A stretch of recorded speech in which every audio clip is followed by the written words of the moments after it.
হয়েছিল আর কত হয়েছে ঘটনাটা?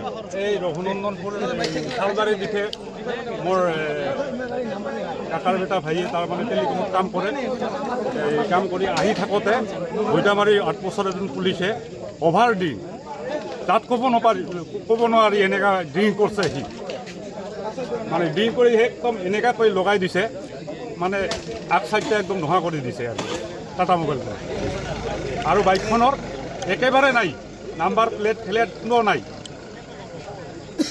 গতিকে পুলিচ প্ৰশাসনে যদি এনেকুৱা কৰে অভাৰ ড্ৰিংক কৰে নাম্বাৰ প্লেট নোহোৱা যদি গাড়ী চলায় বাকী ৰাইজক সিহঁতে ৰক্ষণাবেক্ষণ কি দিব সেইকাৰণে মই অনুৰোধ কৰিছোঁ মানে হেলমেটো নাই কোনো নাই আৰু সি ৰাস্তাত হেলমেট নোহোৱা গাড়ীবিলাকক ফাইন ভৰায় মানে টকা খায় সিহঁতে কিয় এনেকুৱা কৰি থাকে কি গাড়ীখনৰ নম্বৰ কিমান আছিল আৰু কি গাড়ী আছিল?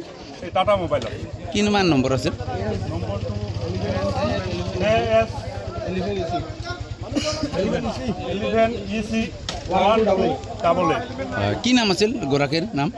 এই দিলজিৎ দাস আছিল। কি নাম? দিলজিৎ দাস। ক'ত কাম কৰে? পংকজ দাসে টেলিকমত কাম কৰে। ক'ৰ গাড়ীখন? গাড়ীখন আমাৰ ঘৰতে ৰাখে আমগুৰি ভৈটামাৰী আমগুৰি। আৰু যিখন গাড়ী এক্সিডেণ্ট কৰিছে সেইখন গাড়ী কি গাড়ী? এইখন ৰয়েল এনফিল্ড কোনো নাম্বাৰ প্লেট নাই সিহঁতৰ। এইখন পুলিচৰ নে পুলিচৰ জিম্মাত থকা গাড়ী? পুলিচৰে গাড়ী। পুলিচৰ গাড়ীৰ নম্বৰ নাই মানে? নম্বৰ নাই কোনো। এতিয়া প্ৰশাসনক কি জনাব খোজে আপোনালোকে? সিহঁতে যদি নম্বৰ প্লেট নোহোৱা কৰি গাড়ী এখন হাইৰোডত বা ৰাস্তা তুলিব পাৰে বাকী ৰাইজক কি বুজাব সিহঁতে?